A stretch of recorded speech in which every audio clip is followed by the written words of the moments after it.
ምን እንደሚያስቅ ታውቃላችሁ? ዶክተሮቹ እንደዚህ አድማ እያደረጉ እያለ በዚህ መሃል እንዴት ሰው እየሞተ እንዴት ሰው እየታመመ ስራ ታቆማላችሁ የሚሉ ከሰብአዊነት ውጪና ከስነ ምግባር ውጪ እንደሆነ የሚሞግቱ በርካታ ሰዎች አሉ። ታዲያ እንደዚህ ካሰባችሁ የዶክተሮች ስራ ማቆም እንደዚህ ኢምፓክት እንዳለው ካወቃችሁ ለምን እናንተ በእነሱ ፋንታ ነገሩን አትቃወሙም? አሁንም እኮ እየተቃወመ ያለው ዶክተሩ እንጂ እናንተ እኮ አይደላችሁም።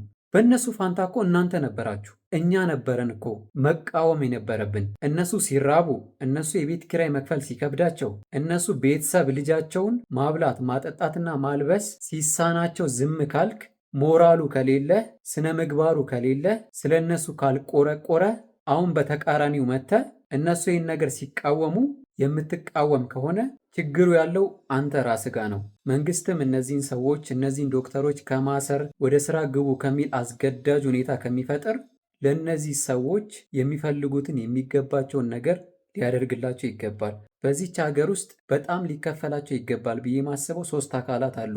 ዶክተሮች፣ መምህራንና ወታደሮች። ከእግዚአብሔር በታች እነዚህ ሰዎች ይቺን ሀገር እየጠበቁ እያዳኑና ትውልዱን እየቀረጹ ሌት ተቀን እየለፉ ለዚች ሀገር መቆም ምሰሶ የሆኑ ሰዎች ናቸው። ስለዚህ በዚህ ጉዳይ ላይ የግዴታ ዶክተር መሆን የለብንም። ዶክተሮች ያነሱት ነገር ተገቢና እንደውም በጣም የዘገየ ጉዳይ ነው። ሊታሰብበት መፍትሄ ሊሰጠው ይገባል። ሰው እንዳይታመም ሰው እንዳይሞት የምንፈልግ ከሆነ የእነሱ መኖር በዚህን ያክል ደረጃ ተጽዕኖ የሚፈጥር ከሆነ መፍትሄ ሊሰጣቸው ይገባል። ካልሆነ ግን የሚጎዱት ዶክተሮቹ ሳይሆኑ እኛው ራሳችን ነን።